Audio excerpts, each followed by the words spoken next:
Wrestling confessions. Holy fudge, pack my pants are stretching. It's time for Marty and Sarah to read wrestling confessions for me and the buddies. Hey buddies, I've been listening since the first episode, and I will keep on doing so till the last. There's never going to be a last episode. We're immortal. Thanks for adding your own special spice to my weekly wrestling consumption. Thanks. A common theme of wrestling confession is injury, usually sustained in childhood by doing what the disclaimers tell us not to try at home. What doesn't seem to pop up very often are stories of people getting injured in their college years.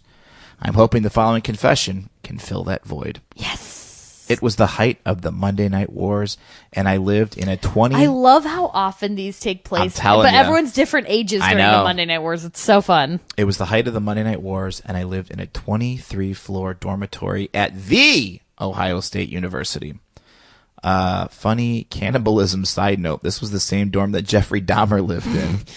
Hell yeah, dog. And the same bar he hung out in is just below us. There were 7 people to a suite that shared a common room. The common room on Mondays in our suite was for watching wrestling. I love this. That's awesome. Check this out. We watched both shows at the same time via the magic of cable splitter. That's what me and you Rudy guys had. did. Yeah. And studying, well, he said, studying was for pussies. Yeah. Well, As the school year and our fandom progressed, we were no longer able to be satisfied with merely watching wrestling. We needed to do wrestling. In no time at all, we crafted a championship belt from pizza boxes and aluminum foil, and then set about having a match to crown the inaugural champ. I immediately challenged one of my suite mates to a no-holds-barred Falls Count Anywhere match.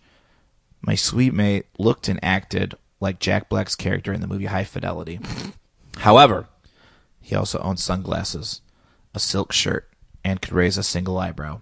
So naturally, oh, wow. He was The Rock. Yeah. I, on the other hand, had long, greasy hair, a beard, and access to a black bandana, so I transformed into X-Pac. I immediately felt like I could melt brick walls with my supernatural powers of heat. Dude, what happened to The Rock's tattoo? Our Falls Count Anywhere battle took us straight out of our suite, onto the elevators, and into the rec room.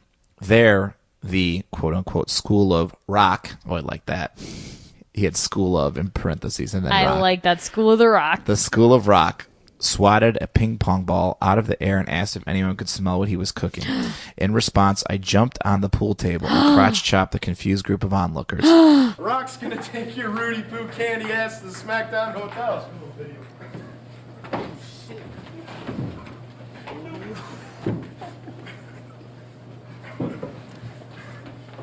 Uncle Buster.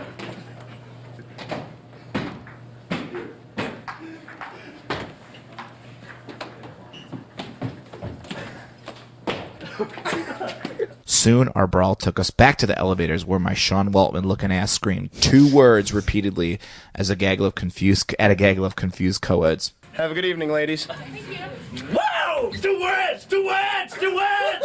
Most likely, they were confused because I never said what those 2 words actually were. We paused from pounding on each other enough to ransack an employee at the computer lab.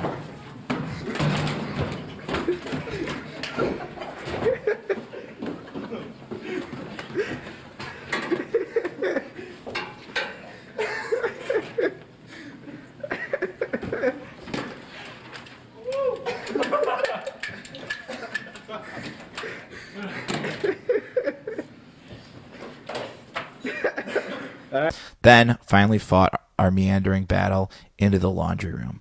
Foolishly, we went for a table spot, using an ironing board. What? This fake Those ass... are all metal and not made to split. How do you teach someone to fall on an ironing board? This fake ass X-Pac here done Bronco busted his ass. For when The Rock flipped me over on the ironing board, I fell hard on my ankle and heard a sickening snap. No. I let out a falsetto shriek that would have made Kyle the choir boy proud, and the match was immediately over. In fact, our days of dormitory wrestling were over. Well, yeah. Still, we had a brawn-like urge for competition, so we created a hardcore championship belt, also made from a pizza box, but without the fancy foil accoutrements. This was defended in various quote-unquote hardcore competitions, such as sitting outside pantsless on a block of ice, or chugging a 2-liter bottle of soda and then seeing how long we could quote-unquote hold it longer. That's how people like died in that radio contest. Oh boy. I fared much better in that division and pulled out a few wins. Surprisingly, though, I'm still most proud of that epic dorm-wide battle and my single audible battle scar from it. When it gets cold outside to this day, my ankle clicks louder than a computer mouse. In closing, I'm going to tell you the same thing I tell my wife after we copulate. Sorry for going so long. Your buddy for life, Phill. Oh, Phill. Oh, Phill. What a treat.